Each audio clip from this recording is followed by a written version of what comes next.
Je n'ai plus aucun espoir pour ce pays. Vous, et quand je dis vous, c'est tous autant que vous êtes, et je parle pas que de Macron, mais depuis des années, vous avez cramé la caisse. Vous vivez tous de privilèges, vous nous expliquez à longueur de journée ce qu'on attend, ce qu'on veut, machin, mais vous ne savez pas, la plupart vous ne vivez pas. Monsieur disait, les maires avant ils étaient députés. Ça leur permettait quand même de voir un peu ce qui se passe, voilà, d'être sur le terrain. Mais vous êtes complètement déconnectés. Et quand on vous dit ça, vous êtes des magots, vous êtes populistes. Mais non, c'est la vérité. L'autre fois, j'entendais le débat. Oui, Jordan Bardella n'a jamais travaillé de sa vie. Ouais, ok, c'est vrai. Mais monsieur Mélenchon, il a travaillé à l'usine. J'étais pas au courant. D'accord? François Hollande, il a travaillé?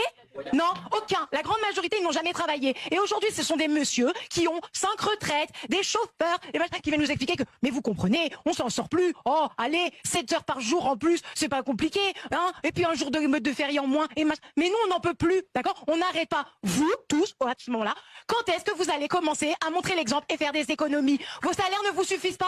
Et des aides pour le logement, et des aides pour les modes de garde, et les aides pour...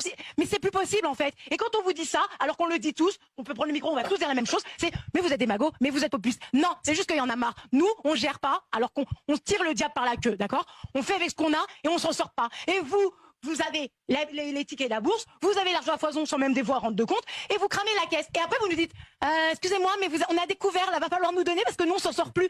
Et c'est plus possible, en fait. Et ça, c'est à tous les niveaux. Et quand j'entends, non, moi, je signe pas cette loi parce que ça, c'est l'URN. Alors, par principe, je suis d'accord, hein. Comme là, le monsieur, c'est ce qu'il disait, la loi pour l'endométriose. Mais à quel point c'est ridicule, en fait. Mais vous vous rendez compte un petit peu de l'image que vous donnez? Moi, mes parents, c'est des boomers, d'accord? Typiquement.